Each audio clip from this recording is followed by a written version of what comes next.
안녕하세요. 피부과 전문의 이상주 원장입니다. 연말 연시나 겨울 방학 등을 맞이하여 성형수술 받는 분들이 생각보다 많이 계십니다. 그래서 오늘은 쌍꺼풀, 코, 가슴 등 다양한 성형 흉터를 중심으로 여러분들의 궁금증을 하나씩 풀어볼까 합니다. 성형 흉터와 관련해서 많이들 하는 질문들을 중심으로 저희가 취합을 해서 우선 답변을 드리고요. 중간중간에 실시간으로 달리는 댓글에 답변해 드리도록 하겠습니다. 성형수술 중에 가장 많이 하는 것이 눈 성형입니다.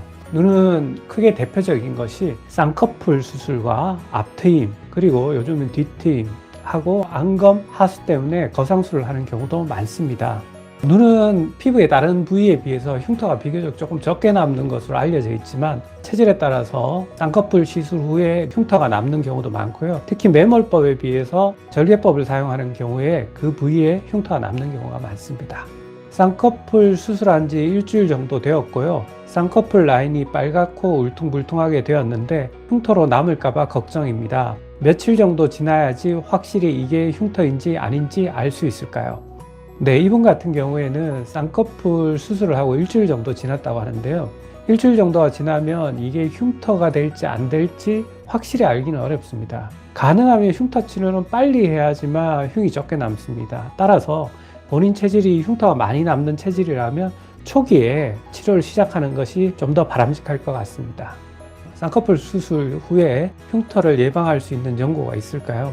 흉터를 예방하는 연고는 크게 몇 가지로 나눕니다. 첫 번째가 이제 실리콘 제형의 연고로 나눌 수도 있고요. 또 두 번째는 이제 양파 추출물로 만든 연고가 있는데요. 문제는 이런 것들을 눈 주위에 바르기는 쉽지 않다는 겁니다. 눈에 대한 자극이 있을 수 있기 때문에 이런 경우에는 피부에 자극이 적고 눈에도 자극이 없는 바세린과 같은 걸 발라도 되는데, 만약에 찝찝하다면 안연고로 나와 있는 것들 중에 항생연고, 항생제가 조금 들어가 있는 것이 있습니다. 안연고 자체가 원래 눈 안에 바르도록 되어 있지만 눈꺼풀과 같이 쌍수 흉터에 바르게 되면 눈에 들어가도 큰 문제가 없고요. 또 대부분 베이스가 오인트 베이스이기 때문에 흉터 부위를 촉촉하게 만들어서 흉이 적게 남는 데 도움이 되기 때문에 그런 연고를 사용하시면 될 것 같습니다.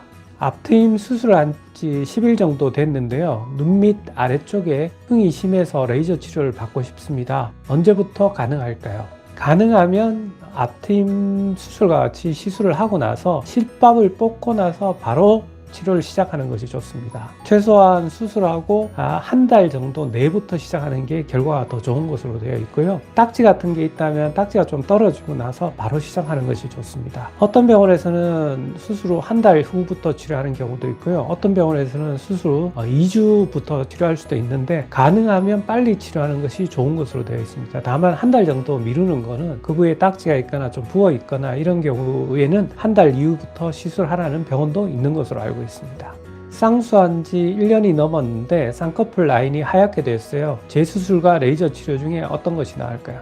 쌍꺼풀 흉터도 흉터의 종류에 따라서 레이저 치료로 치료하는 흉터가 있고요. 다시 재수술이 필요한 것이 있는데, 쌍꺼풀 라인이 완전히 삐뚤어져 있다거나 그러면 재수술을 하는 게 바람직하겠죠. 하지만 그 라인이 거칠어져 있거나 너무 두꺼운 경우에는 레이저로 치료를 하며 훨씬 더 부드럽게 치료가 가능합니다. 쌍꺼풀 수술 앞트임 할 때 몽고주로 막까지 절개해서 하얀 흉살이 생겼어요. 그래서 흉터 제거 수술을 했는데 미세하게 꼬맨 자국이 남아서 신경이 쓰이는데 레이저로 없앨 수 있을까요? 수술을 하게 되면 수술 라인뿐만 아니라 주위에 꼬맨 바늘 자국이 남는 경우가 있습니다. 사실은 이런 바늘 자국은 재수술을 한다고 없앨 수 있는 것도 아니고요. 이렇게 라인처럼 점처럼 보이기 때문에 유형적으로 좋지도 않습니다. 이런 경우에 할 수 있는 게 바로 레이저 치료입니다. 피놀법이라는 레이저 치료를 사용하면 그 바늘 자국을 흐리게 만들 수 있습니다. 자, 이제 코로 한번 넘어가도록 하겠습니다. 콧볼 축소술 후에 콧볼 주변에 붉게 튀어나온 흉터가 있는데요. 시간이 지나면 괜찮아질까요? 치료를 받는다면 어떤 치료를 추천하나요? 근데 콧볼 축소술 후에 흉터로 고민하시는 분이 많습니다. 왜 그런 반응이 생기는가 하면 코에는 피지선이 발달되어 있는데 콧볼을 축소하게 되면 그런 것과 반응해서 콧볼에 라인이 남는 경우도 있고, 또 우리 모공, 깊은 모공처럼 이렇게 꺼져 있는 경우도 있고 튀어나와 있는 경우도 있습니다. 그런 경우에는 각 상태에 따라서 치료를 하는 것이 바람직한데요. 예를 들어서 이 질문과 같이 붉게 튀어나온 흉터가 있다면 붉은 것을 빼면서 흉터를 조금 낮추는 치료를 하시면 되고요. 시술 후에 이 모공처럼 퍽퍽 패여 있는 경우에는 여드름 흉터와 비슷하게 그 부위를 올리는 치료 방법을 사용할 수도 있습니다.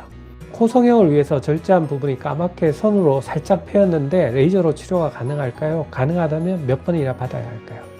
코 성형을 위해서 치료한 경우에는 코 비중격이 들어간 경우도 있고요. 이 코폴에 들어간 경우도 있는데 흉터가 들어가 있는 경우에는 살을 재생시켜서 흉터를 좀 차오르게 하는 방법들이 있습니다. 대표적인 게 이제 울트라 펄스 앙코르 레이저 같은 걸 좀 쓰면 그 패여 있는 데를 레이저를 쬐면 새살이 돋으면서 살이 좀 더 이렇게 차올라서 편편하게 만들 수 있는 방법이 있습니다. 다음은 가슴 성형 흉터에 대해서 알아보겠습니다. 가슴 성형 후 흉터 치료를 최소화하려면 겨드랑이와 가슴 밑 절제 중에 어떤 게 나을까라고 질문을 하신 분이 계시네요. 우선은 가슴 성형은 원하는 거에 따라서 접근 방법이 아마 조금 다를 겁니다. 하지만 흉터의 입장에서 본다면 가슴 밑 절개보다는 겨드랑이 쪽으로 들어가는 게 흉터가 적습니다. 그건 왜 그런가 하면 가슴 쪽의 피부는 워낙 맨질하고 텐션이 걸리는 거기 때문에 장력이 걸리는 거기 때문에 그쪽이 수술 자국이 남을 가능성이 훨씬 더 높습니다. 반면에 겨드랑이는 주름져 있고 우리 이렇게 겨드랑이 남기면 숨길 수 있는 부위이기 때문에 겨드랑이가 상대적으로 흉터는 적다고 말씀드릴 수 있습니다. 며칠 전 겨드랑이 절제로 가슴 수술을 했는데 봉합한 부위에 피부가 부어 올랐습니다. 아직 실밥을 뽑기 전인데 실밥을 뽑으면 괜찮아질까요? 이것은 케이스 바이 케이스입니다. 즉 환자의 증례에 따라 좀 다른데요. 실밥을 뽑기 전이라면 실밥을 뽑을 때까지는 조금 기다려 보시는 것이 바람직합니다. 따라서 이런 경우에는 실밥을 뽑고 나서 딱지가 떨어지고 병원을 방문해서 한번 상담을 받아보시는 것이 좋을 것 같습니다. 가슴 밑 절제로 수술을 했는데 켈로이드 흉터가 남았어요. 없애고 싶은데 켈로이드 주사 수술 중에 어떤 방법이 더 좋은지 궁금합니다. 켈로이드 흉터에 대해서 모르시는 분들이 계실까봐 설명을 드리면 수술을 하거나 상처를 입은 부위에 흉터가 남는데 흉터가 피부 표면에 불어오르는 흉터가 있습니다. 그 흉터의 정도가 상처의 크기를 벗어나지 않는 경우에는 비후성 반응이야 비후성 흉터라는 표현을 하고요. 체질적으로 그 경계를 벗어나서 더 커지는 경우를 켈로이드 흉터라고 합니다. 켈로이드 흉터는 체질이기 때문에 가능한 피부에 상처를 안 내는 것이 바람직하고요. 이분과 같은 경우에 켈로이드 흉터가 남는 경우에는 수술을 하게 되면 그 부위가 더 커질 수 있고 재발할 확률이 높기 때문에 수술은 권하지 않습니다. 만약에 수술적으로 한다고 하면 수술 후에 방사선 치료와 같은 것을 병행해야 되기 때문에 수술보다는 주사나 아니면 다른 레이저 치료를 고려해 보시는 것이 더 바람직할 것 같습니다. 네 번째 질문입니다. 가슴 밑에 생긴 성형 흉터로 프락셀 치료를 받았는데 색소 침착이 생겼습니다. 병원에서는 아직 몇 번 남았다고 더 치료하는 것을 권했는데 치료를 멈춰야 할까요? 흉터 치료에 많이들 쓰는 레이저가 프락셀 레이저입니다. 프락셀이 잘 쓰면 효과는 좋은데요. 적절하지 않은 경우에는 그 부위에 흉터가 약간 부풀어 오르거나 색소 침착을 남기는 경우가 종종 있습니다. 따라서 만약에 색소 침착이 생겼다면 레이저를 조금 바꾸거나 아니면 강도를 좀 조절을 하도록 주치의 선생님과 한번 상의해 보시는 것이 바람직합니다. 프락셀 레이저가 거기에 쓰는 게 틀렸다는 이야기는 아니고요. 환자의 체질에 따라서 이게 조금 다르기 때문에 체질에 맞게 적절한 에너지와 적절하게 사용하는 것을 고려하시는 것이 바람직할 것 같습니다. 자, 또 우리나라의 성형 수술 중에 많이 하는 것이 지방흡입입니다. 지방흡입 흉터의 특징에 대해서 살펴보면 지방흡입은 우리 빨대와 같이 가는 관을 집어넣어서 피부 속에 있는 지방을 흡입해서 빼내는 시술 방법입니다. 따라서 그 빨대 같은 것을 꼽는 부위에 흉터가 남는데 어떤 분들은 거의 눈에 안 띄게 남는 경우도 있지만 어떤 분들은 이 작은 선상으로 남거나 아니면 동그랗게 빨대 모양으로 남고 또 튀어나와서 미용적으로 안 좋은 경우가 많고요. 특히 지방흡입은 한 군데 아니라 여러 군데로 지방흡입관이 들어가기 때문에 여러 군데의 다발성으로 흉터가 생기는 것이 특징입니다. 팔뚝 지방흡입을 받은 지 한 달 정도 되었는데요. 그 부위가 자꾸 가려워서요. 왜 그런 걸까요? 지방 흡입하고 나서 흉터가 생기는 부위가 가렵다는 분들이 있습니다. 이는 원인이 다양합니다. 제일 첫 번째 원인은 지방 흡입을 하고 그 부위에 상처가 생긴 것이 조금 아물 때 약간 가려울 수 있습니다. 여러분들도 이렇게 넘어져서 다친 흉터나 이런 흉터가 아물 때 조금 가려운 것을 느낄 수 있기 때문에 그런 반응일 수도 있고요. 두 번째는 흉터가 부풀어 오를 때는 많이 가렵습니다. 특히 켈로이드 흉터일 때 이런 반응을 볼 수 있는데요. 흉터 부위가 이렇게 자라나는 경우에는 가려울 수 있기 때문에 이럴 때는 빨리 치료를 해야 됩니다. 그리고 세 번째는 우리 흉터 부위에 소독약 같은 것을 바르는 경우에 거기에 알러지가 생기는 경우에 심하게 가려울 수 있습니다. 따라서 가렵다는 것만으로 어느 게 원인인가를 알기는 힘들고요. 그 가려움의 상태나 피부 상태에 따라서 적절한 방법과 원인이 있기 때문에 거기에 맞춰서 치료하는 것이 바람직합니다.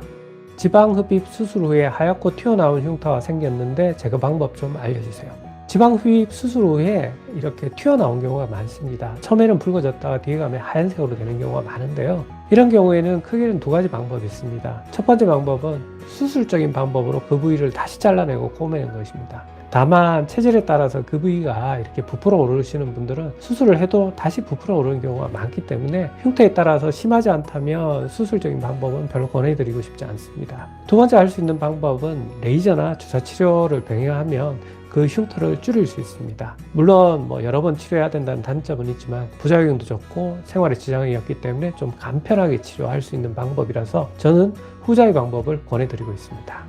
지방흡입 후 2년 정도가 되었는데 캐뉼라관을 삽입했던 부분이 여전히 갈색으로 색소 침착이 되어 있습니다. 없앨 수 있을까요? 네, 우리 흉터가 희고 부풀어 오르거나 붉은 것뿐만 아니라 색소 침착이 생기는 경우가 꽤 있습니다. 특히 체질적으로 흉터가 잘 생기시는 분은 색소 침착도 잘 오게 되고요. 이런 경우에는 색소 침착에 사용하는 레이저를 이용하면 흐리게 만들 수 있습니다. 그래서 이런 고민이 있다면 몇 년이 지났다면 앞으로도 흐려지는 속도가 굉장히 느리기 때문에 피부과에 와서 레이저 치료를 좀 받아보시는 것을 권해드립니다. 오래된 지방 흡입 흉터도 치료가 가능한가요? 흉터는 크게 초기의 흉터와 오래된 성숙된 흉터로 나눌 수 있는데 성숙된 흉터도 치료가 가능합니다. 튀어나와 있거나 색깔이 하얗거나 아니면 색깔이 붉거나 색소 침착이 된 오래된 흉터도 그 흉터의 상태에 맞춰서 피부를 개선시킬 수 있습니다.